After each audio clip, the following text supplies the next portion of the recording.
Alors que la ligne nouvelle TGV est entrée en service en juin 2001, tout le quartier de Saint-Charles et de la Porte d'Aix a accompagné le changement. Ici, on bâtit, là, on creuse et on démolit. Après avoir relogé dans le quartier les habitants. Avec une nouvelle façade, la gare sera prolongée par une grande halle pour devenir un véritable lieu de correspondance avec commerce et services intégrés. En 2003, depuis le parvis du pôle multimodal Saint-Charles jusqu'à celui de l'université, toutes les rues et avenues changeront de visage. Face à la gare, dans l'îlot Bernard-Dubois, seront construits des immeubles de bureaux et des hôtels, ainsi qu'une bibliothèque universitaire, et surtout l'Institut des applications avancées de l'Internet.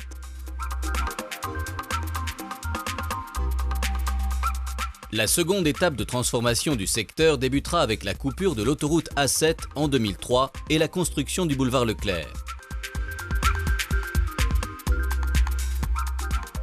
À partir de 2004, de nouveaux immeubles de logement seront construits ainsi qu'un tout nouveau groupe scolaire.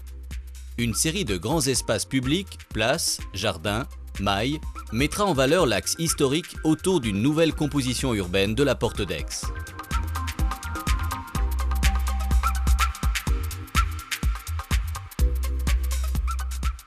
À 2 pas du TGV, l'ancienne friche industrielle de la CEITA, progressivement transformée, accueille des services et des acteurs culturels.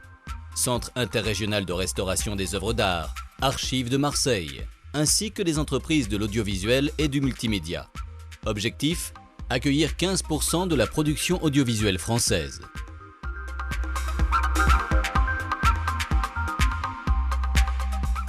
Autour des anciens docks, réhabilités en bureaux, un quartier d'affaires se constitue avec la zone d'aménagement concerté de la Joliette. Premier d'une série, 3 immeubles de bureaux modernes seront sortis de terre d'ici 2003 autour d'une nouvelle place et d'un parking public. Le boulevard de Dunkerque, grâce au prolongement du tunnel autoroutier, redevient une grande avenue urbaine de référence. Le tramway y circulera en 2006. De nombreux logements sont également prévus pour accueillir les personnes qui travailleront dans le secteur.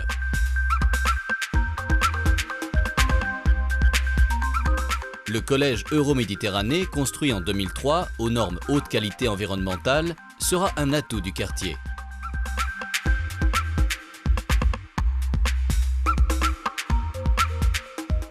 La rue de la République sera progressivement réhabilitée, depuis les logements jusqu'à l'espace public, en passant par les devantures commerciales. Là encore, le tramway et un parking transformeront la vie quotidienne. Une opération programmée d'amélioration de l'habitat permettra d'aider les propriétaires à rénover les logements et facilitera la mixité sociale.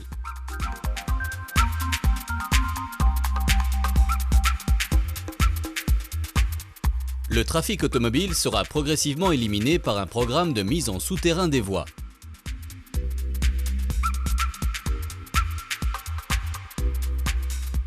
En plusieurs phases, toute la circulation sera réorganisée pour rendre l'espace public aux piétons.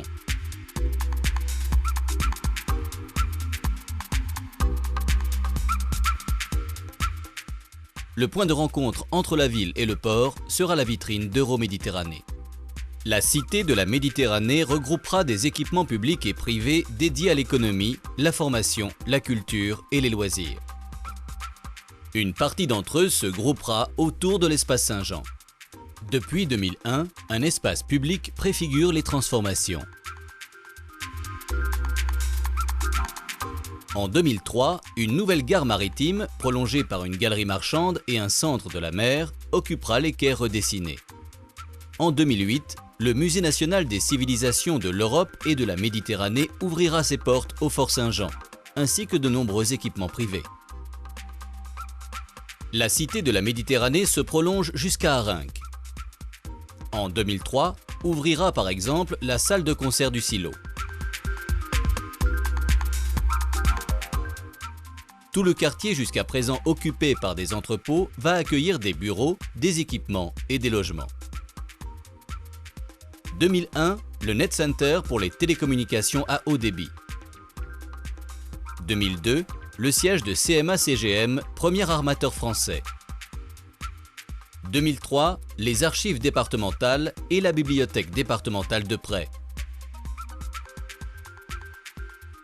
Avec des premiers aménagements d'espaces publics sur le J4, les projets de la Cité de la Méditerranée, publics ou privés, se répartiront jusqu'après 2010.